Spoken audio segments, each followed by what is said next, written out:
Good evening, everyone. This is the Bowmen podcast coming at you live here once again with the Bowmen themselves. We're short one tonight. Mr. Cedric is headed down to Texas to do some buck and hog hunting. I don't know, maybe Noel, he's heading down near you. I don't know if you spoke to him or not. I don't know exactly where he's going, but hopefully he'll get lucky down there. But we got Mr. Josh Miller, Triple Point Outdoors there in the bottom left of my screen. Say hello to everybody. Hey. Yeah, Mr. Troy Forrester there, Greenlight Outdoors, top right. Say hi.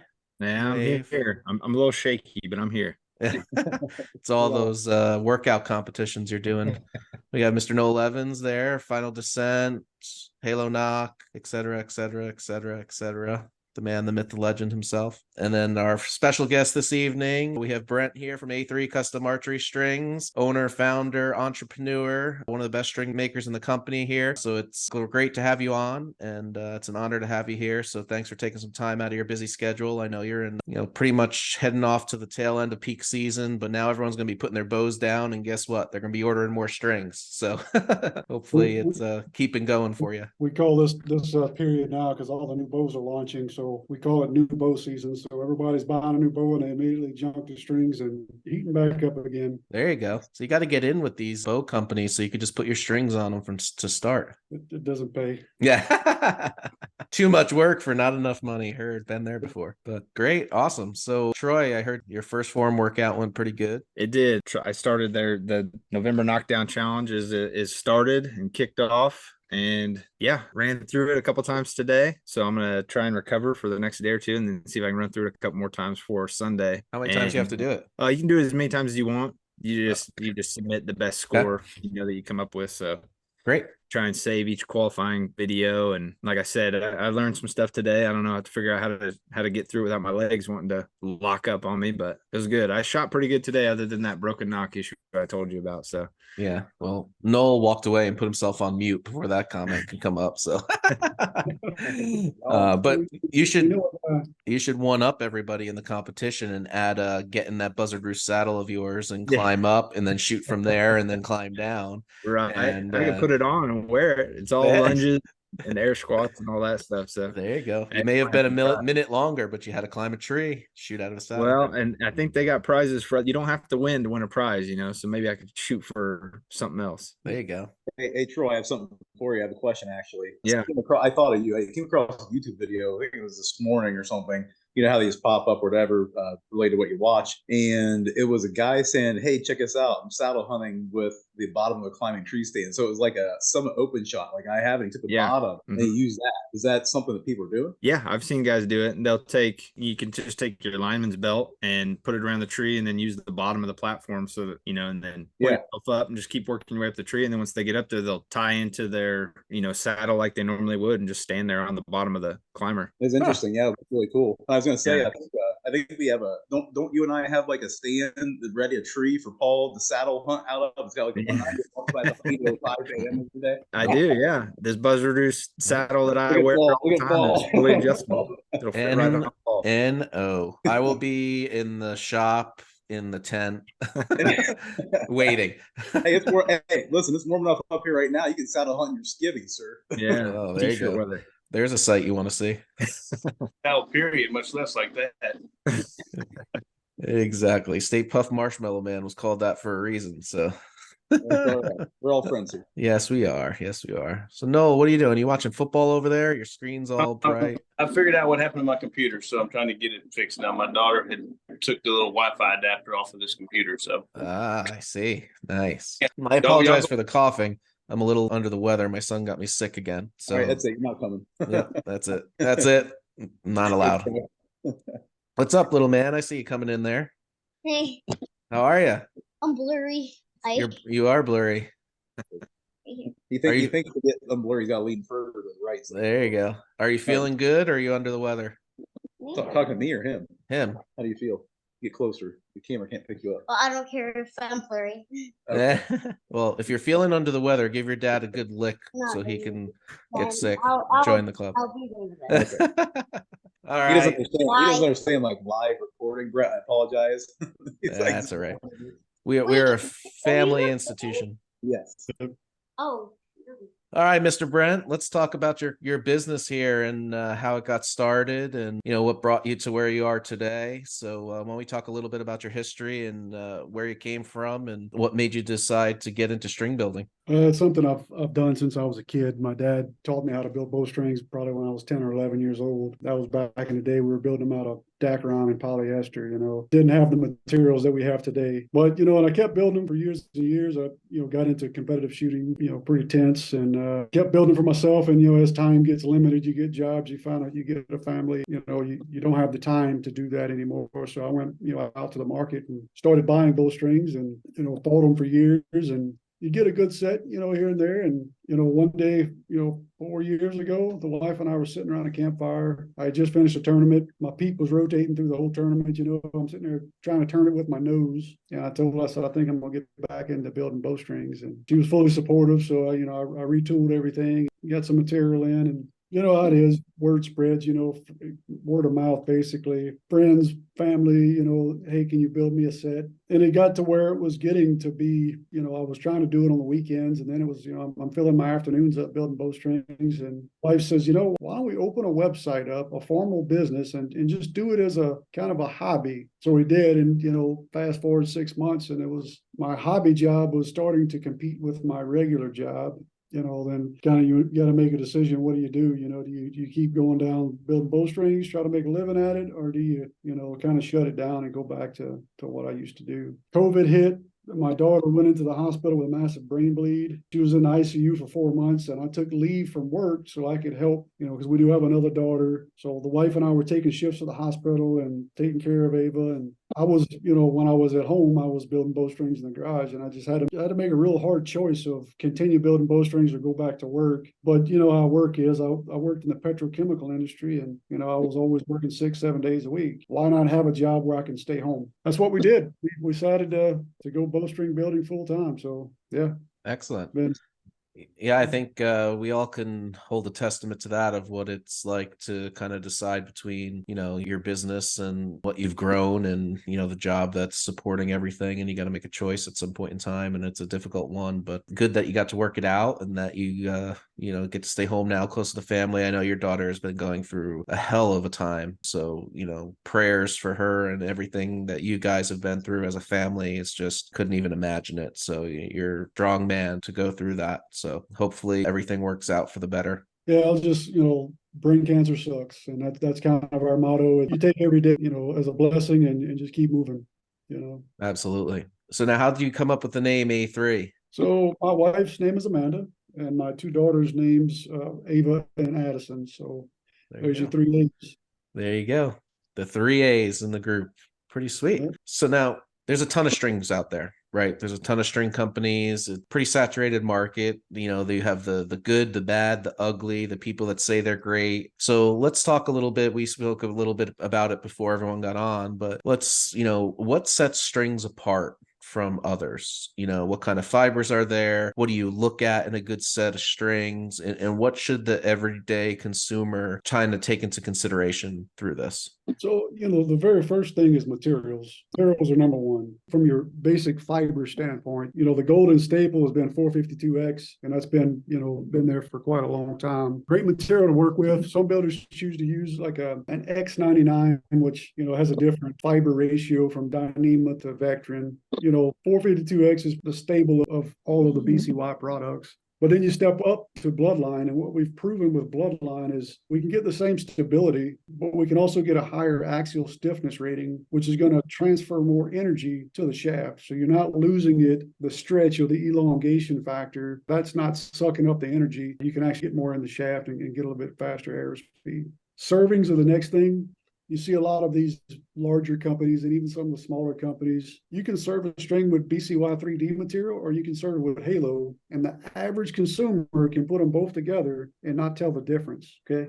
But when we look at a cost point, we're spending twice the money for a braided HMPE product than some of these competitors are for a twisted material. But the big thing is braided is going to be more abrasion resistant. It's going to last longer. It's going to stay tighter. So you're getting a higher quality bowstring right out the gate, but so the main thing is know what your builder is building with, the materials that they're inputting, match the cost that they're charging.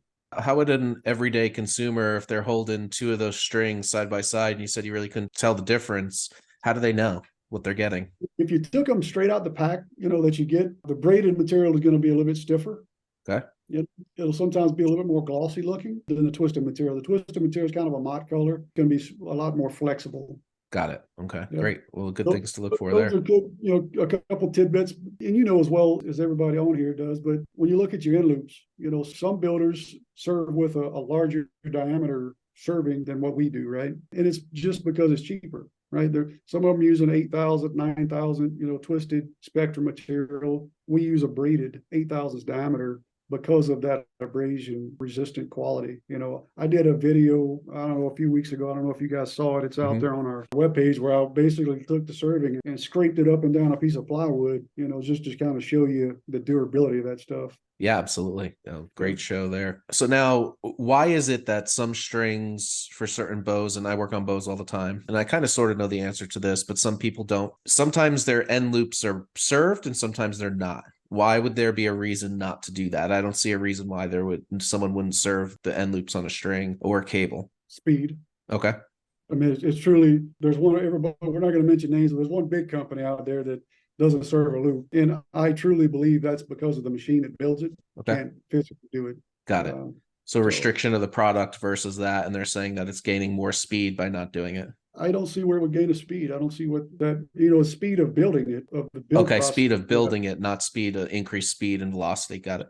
The building. So, if you think about, the way you lay up a bowstring on a 4-post and you're serving the middle of that 4-post, right? And that's going to be your loop when you take it off the 4-post and it comes together. We have to sit there and physically hand serve that, because there's no machine that can do that in that small of an area, right? So if you took that away and didn't do that, I could probably double my capacity in a day. Wow. So there's the bottleneck there in the process is serving those. And that's where you see some of these lower quality strings coming out. You open the package and those loops aren't served. So.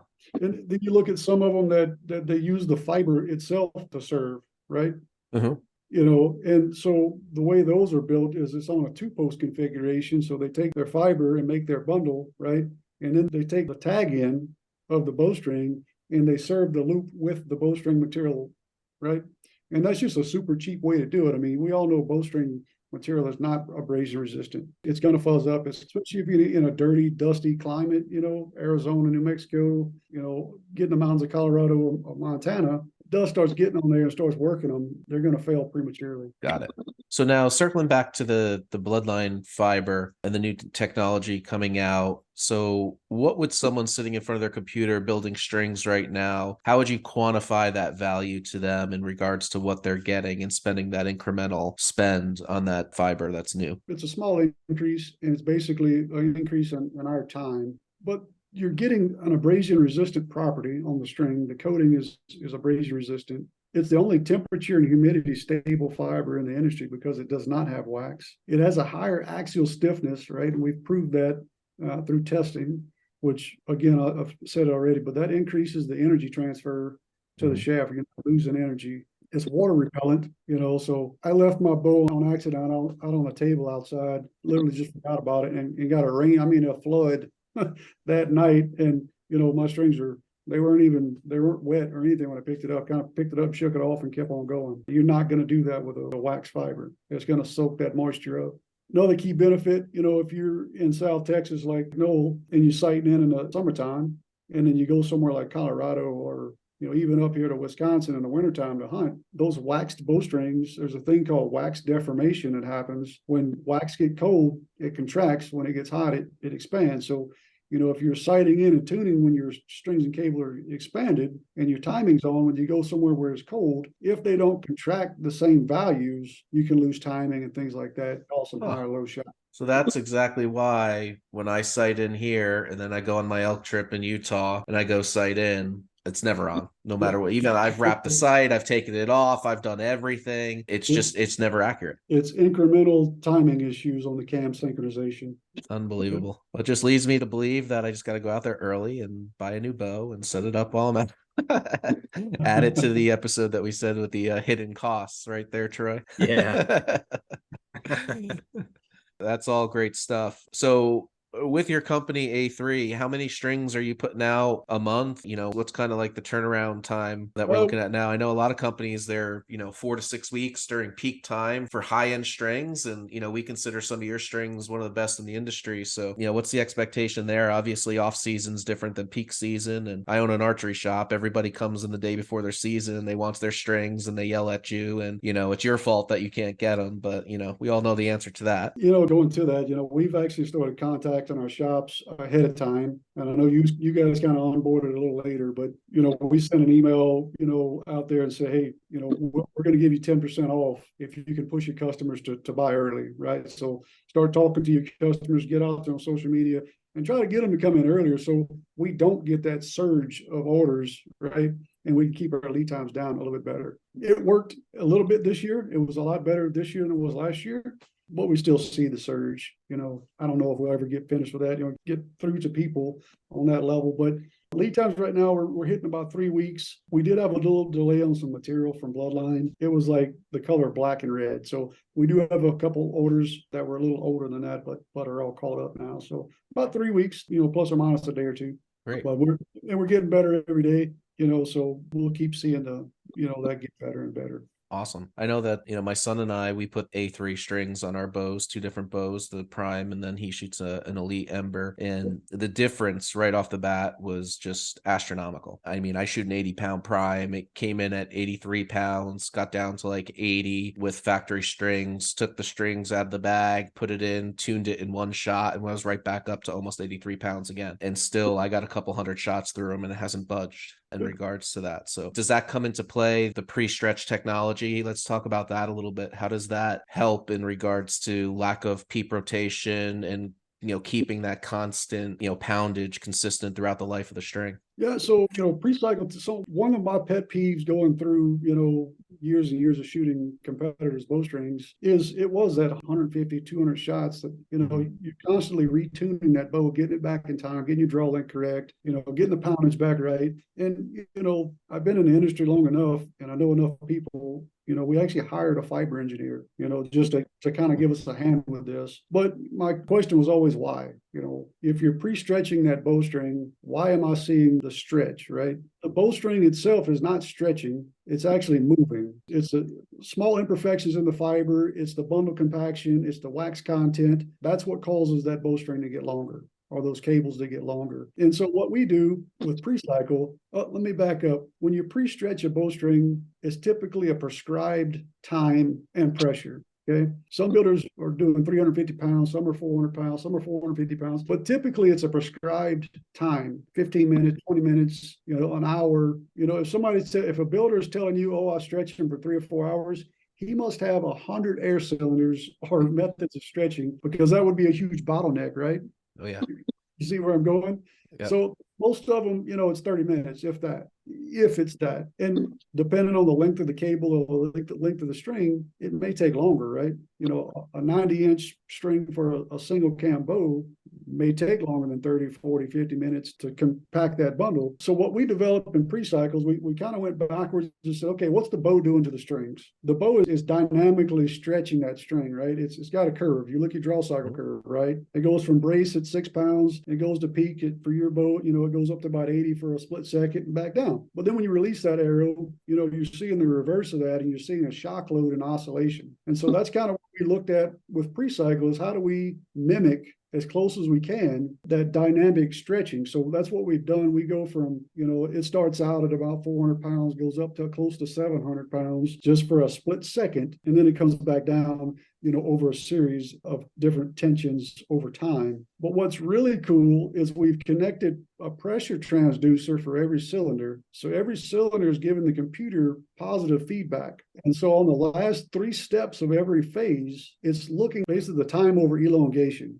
How fast does it get there? And if it gets there in the same time, 3 consecutive times, then the computer knows, well, that string, there's no more movement that can come out of it. It's done. So the bundle's as compact as it's going to get.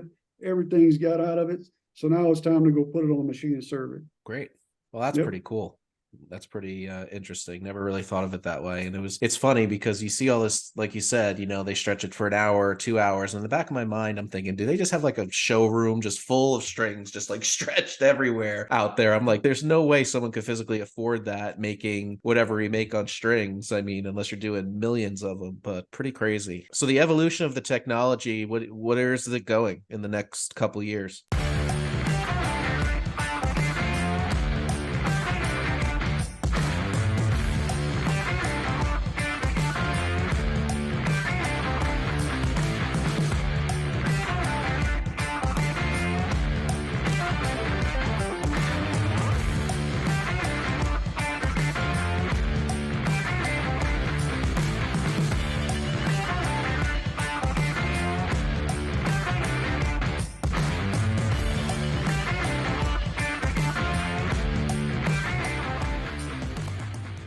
So the evolution of the technology, where is it going in the next couple of years? We built it so robust, I mean, if you look at what it used to be when we first started it, first built had the idea, we used laugh, but we used a Rainbird sprinkler system timer, right? So we could fire solenoids to turn air valves on and off. And we had a series of air valves with all these different regulators set at different, different pressures. And so that's where it started till today. We're running on basically automated ball valves.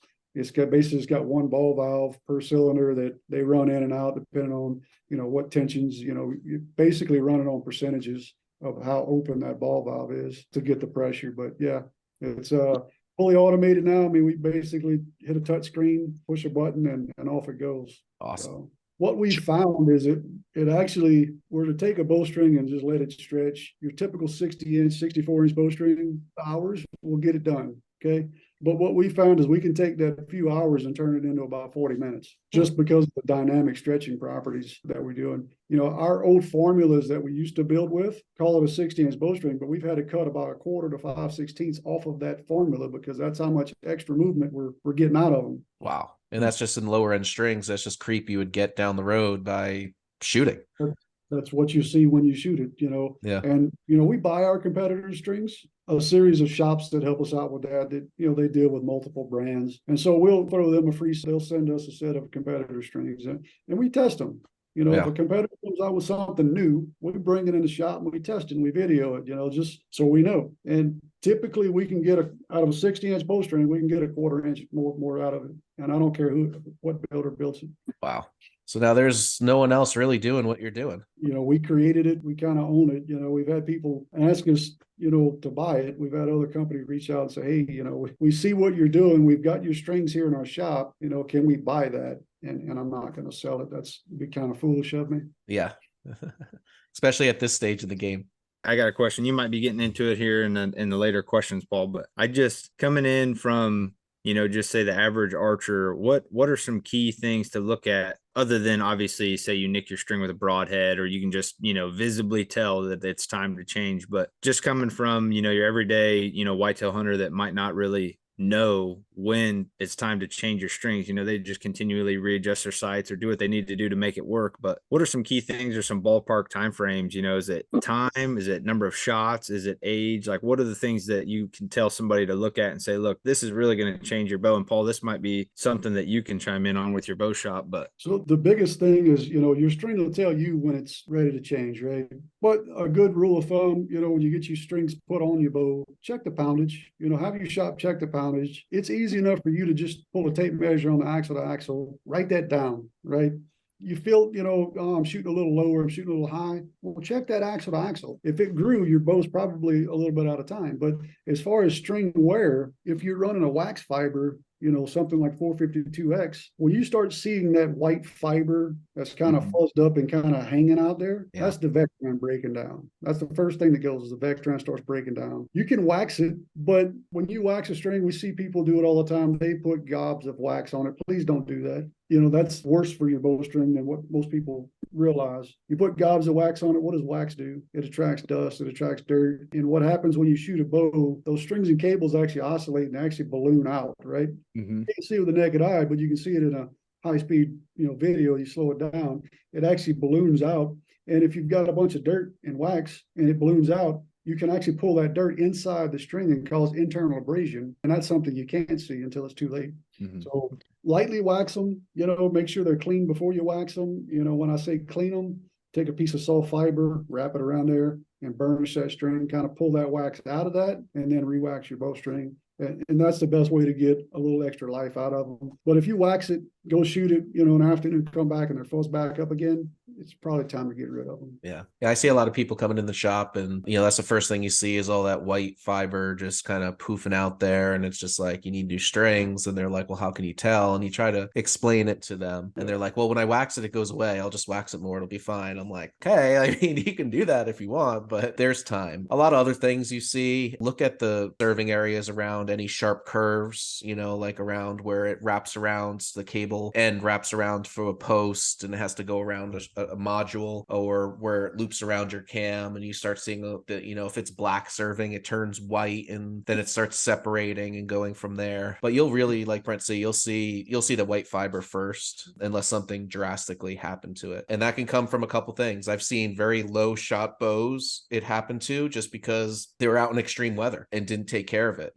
They hunted in the rain, they hunted in the snow, and then they threw it in a case and they left it in their garage or their car or anything like that. And it happened. They're like, well, it's only a year old or 2 years old. Well, you didn't take care of it, and then I've seen bows with thousands of shots through it and it's just starting. So, especially if you're shooting stock strings, really take care of your strings. And that's why you see so many people, they get a brand new bow. The first thing they do before they do anything else is change out the strings because they want a higher quality string put on there, something that's going to last, something that's going to keep them in time through all weather conditions, something that's going to keep them accurate. And I hate to say it, the bow companies out there, they're not putting all their money in their strings. So, their money's going into technology and elsewhere, unless you're, even like Elite uses Winner's Choice, but, they own them. So, Prime, they make their own strings. We all know Zebra strings from Matthews. Hopefully their new ones are a little bit better. I don't know if you've tested those yet, but probably not.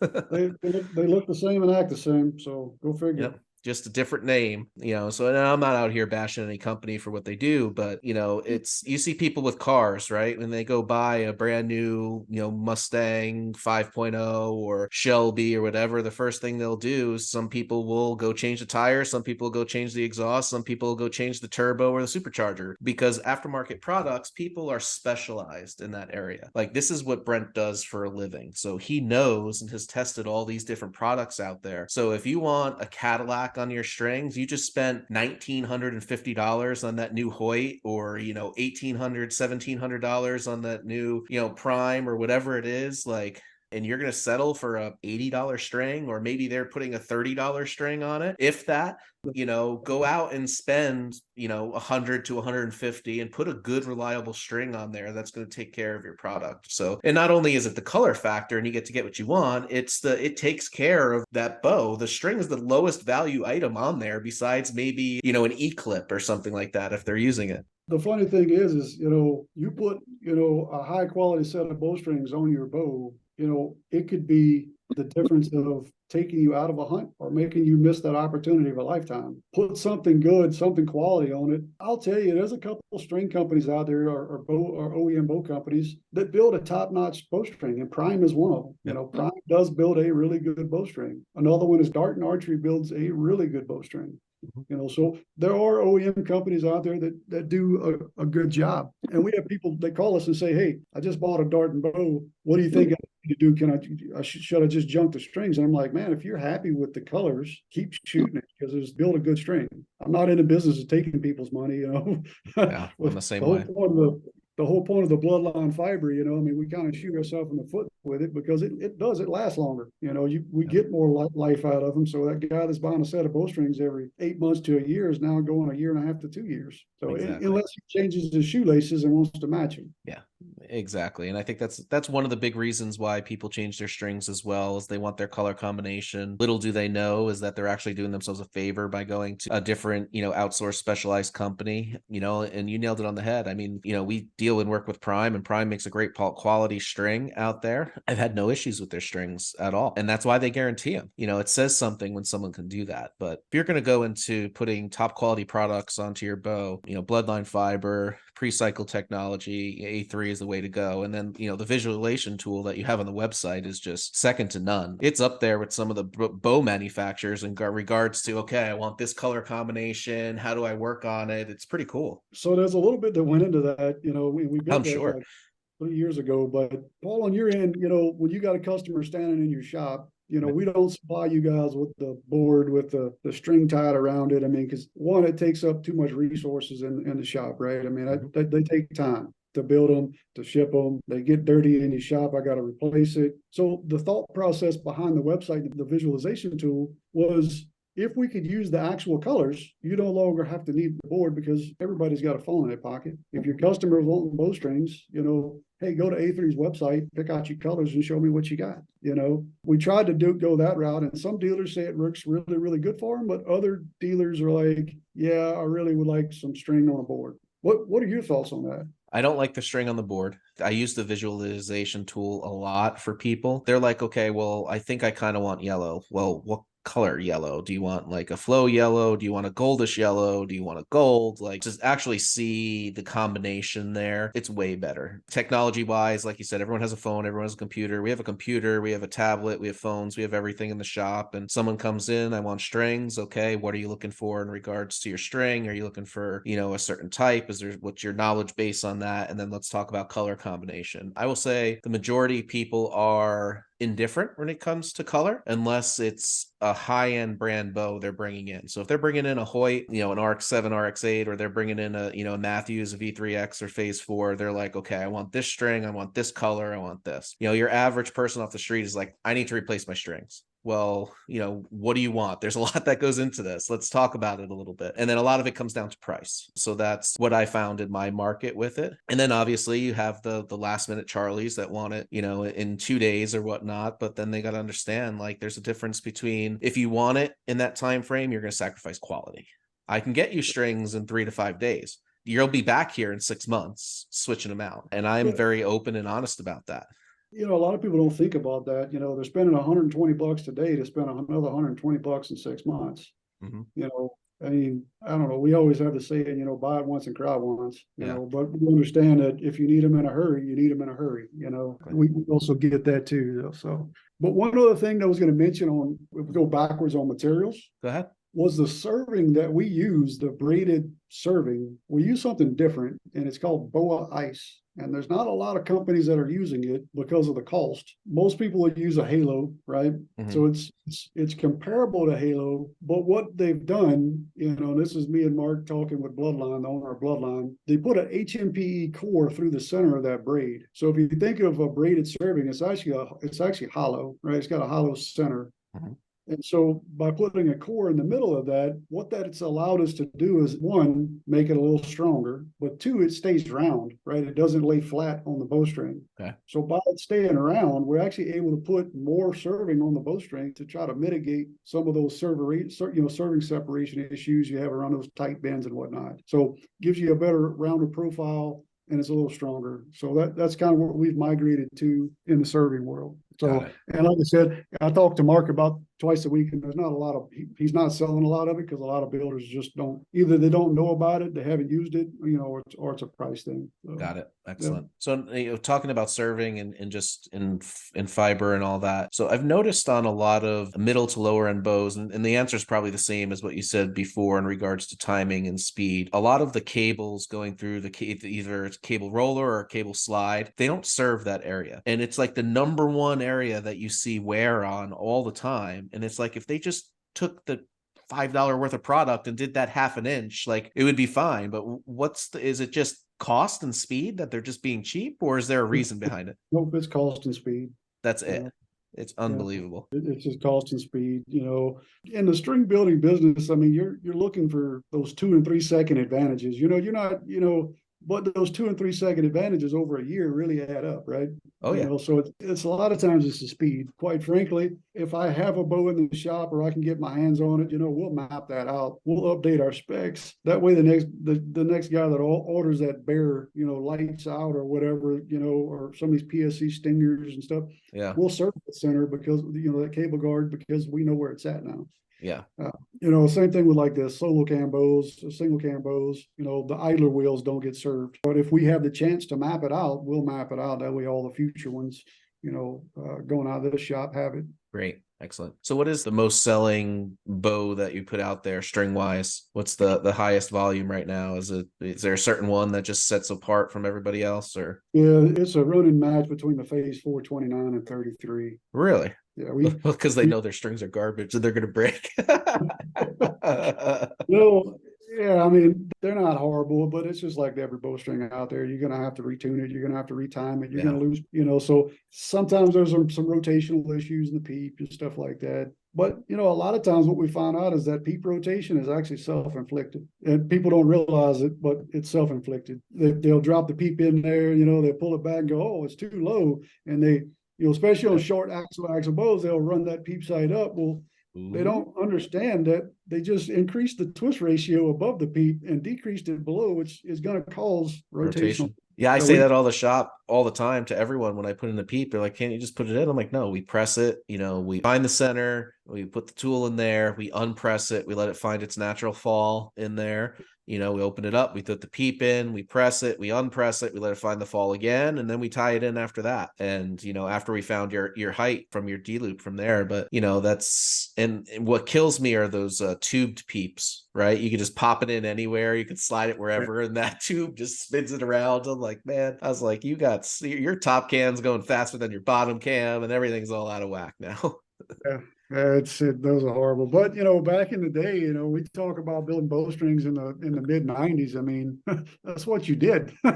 That's what you had to do. I mean, no choice.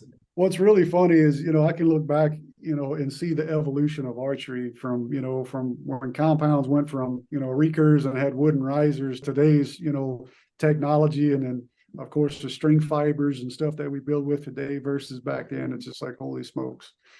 People don't understand how much it's evolved in such a short time. Oh yeah. Where do you think is next for the, not even, maybe not even just the string industry, but the archery industry itself? It feels like there's a lot of these bow manufacturers, and it's been proven so far in releases this year, there's not much advancement in regards to technology. It seems to be pretty tapped out on speed and efficiency, and everyone's going for vibration free or quieter. And what are your opinions on that? I can go back 15 years ago. I talked to an engineer that actually worked for Prime, and he told me 15 years ago that the shapes and colors may change, but the performance of today is still going to be the performance of tomorrow. Yep. Unless they find out, find some different materials somebody doesn't know about just yet, to try to gain speed, right?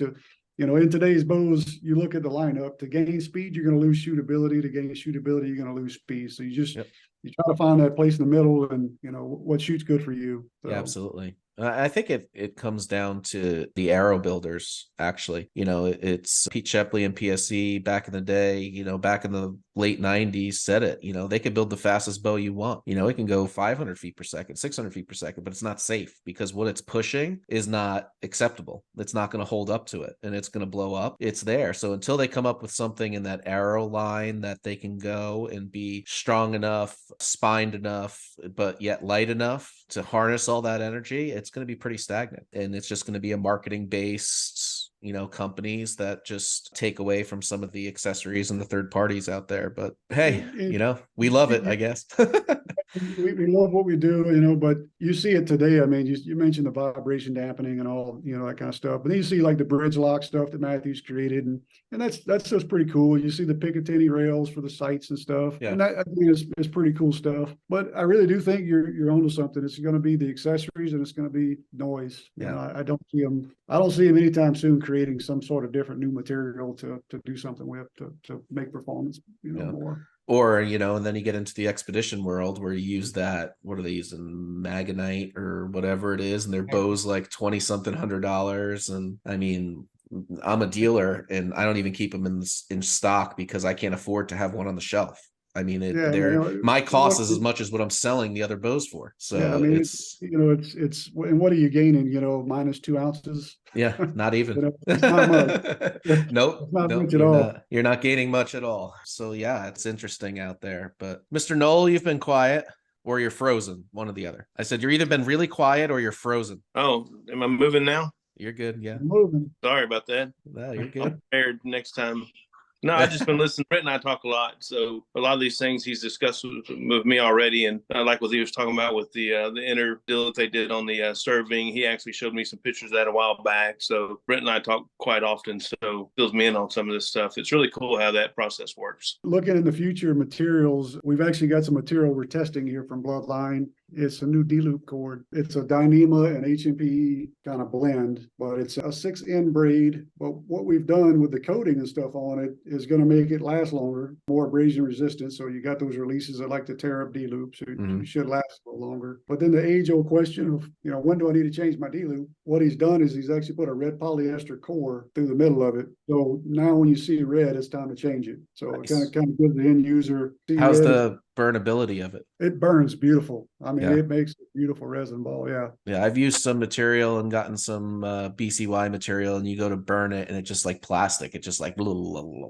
blah. So the 23 is probably the best stuff to use as far as like a target archer. It lasts longer, super slippery, but it is a booger to burn, man. It is horrible. That's what I use personally on my target bows, but now that Bloodline's coming out with something that's just as slick and is going to last just as long. Great. But it burns really, really nice. Well, that's what we need. Some new innovative products out there that just take little steps at a time. On your next order, Paul, what I'll do is I'll throw you a section of that loop material. We've got quite a bit of it here. I'll throw you a section in there so you guys can test it and try it and play with it.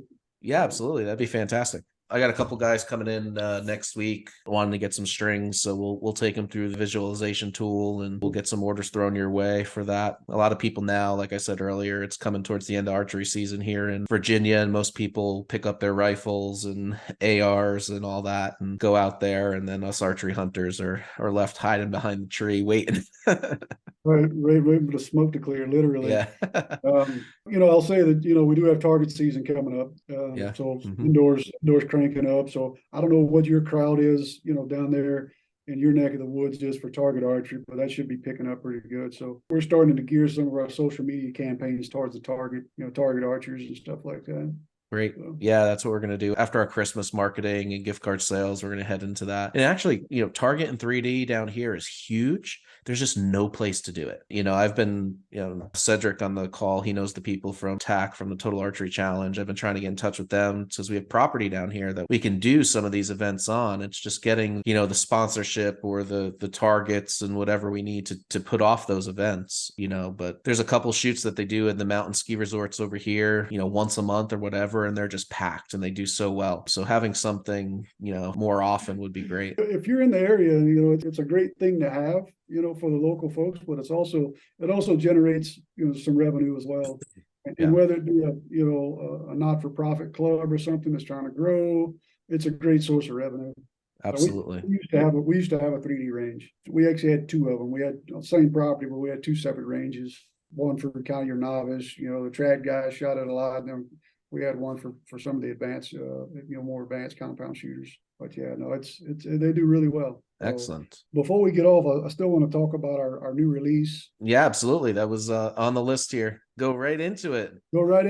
So a couple weeks ago, we launched if we look at our general consumers, people want bowstrings fast, right? We talked about that earlier. We talked about price point earlier as well. So what we've done is basically we've created our competitors' bowstrings, right? With the A3 flare, right? So 452X bowstring material and a solid color only, because multiple colors take more time, right? And they take more time because you got different colors, you got different, colors in the bundle. You got to really pay attention to the tension, make sure you don't get the bundle tensions off, or that's going to give you some rotation. So if we can want a solid color, it's faster on us. It's easier for material ordering, supply chain, stuff like that. And we're serving them with BCY 3D material, which is a twisted spectrum material. It's of good quality, not great quality, right? But it's cheaper on us to buy. And it does lay down a little faster than the braided stuff. So saving some time, we're saving some money, solid colors only. I think I've got 5 different serving color options.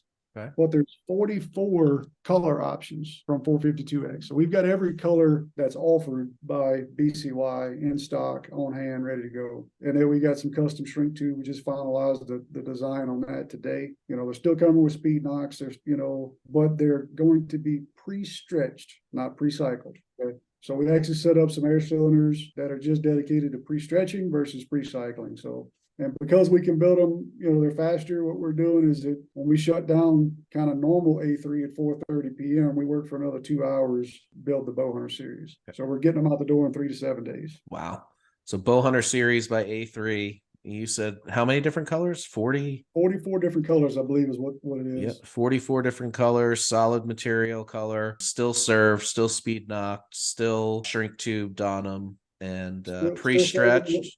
Yep. Still serving the end loops. So basically you're getting a high quality string in a medium range price point with a faster turnaround. And then obviously, the higher quality string, the higher quality serving, the higher quality pre-cycle technology, the higher quality fiber equals more money and more time. So, I want everyone to understand that it's still a great string. It's still high quality. I like, and I don't like how you said you're building the competitor string, because I know it's going to be better than the competitor string. The way we're advertising that, or kind of marketing that, is it rivals the competitors' best bowstrings. Great. And they truly do. Because we're not gonna let junk go out the door. That's my name on the line, right? So and that's the way we look at everything. It's me and Amanda's name on the line. We're not a big company.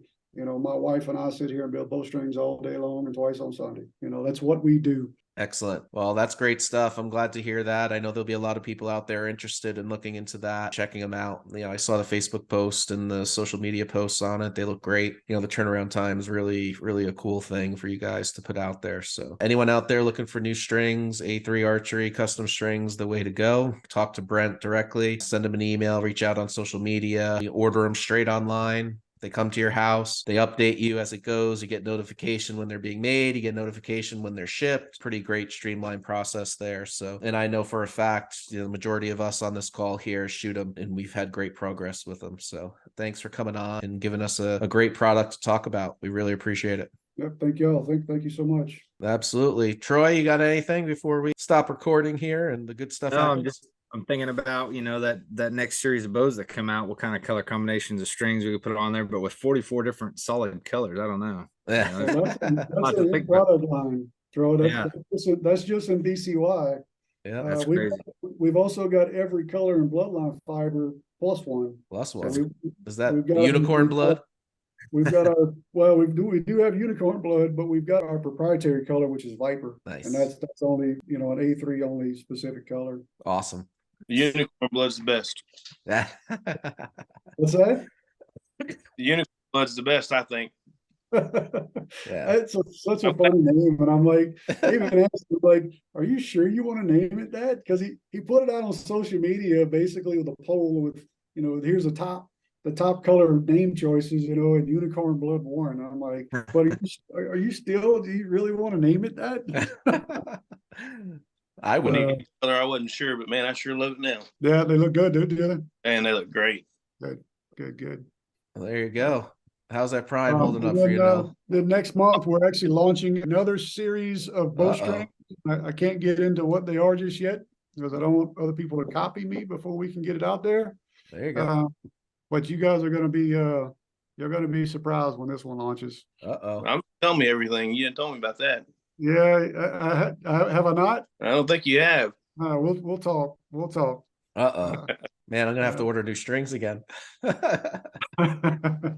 I'll just get a different bow. That's all. There you go, man. There you go. So yeah, great conversation, great podcast, guys. I've been following you guys and watching, listening. So that's kind of what we do in the shop is we put our earbuds in and we listen to podcasts all day. So keep the good stuff coming, man. We like it. Yeah, absolutely. We'll do our best to work through the list here if we were gonna have on. I know we've been trying for a while to bounce back and forth and get you and your company on, and I know you've had some issues there with everything going on in your personal life, but we send our prayers to you and your family, and keep driving home what you're doing and putting out a great product for all of us in the industry. We really appreciate it. Thank you. And look for some future videos, Paul. We got the yarn on yarn tester.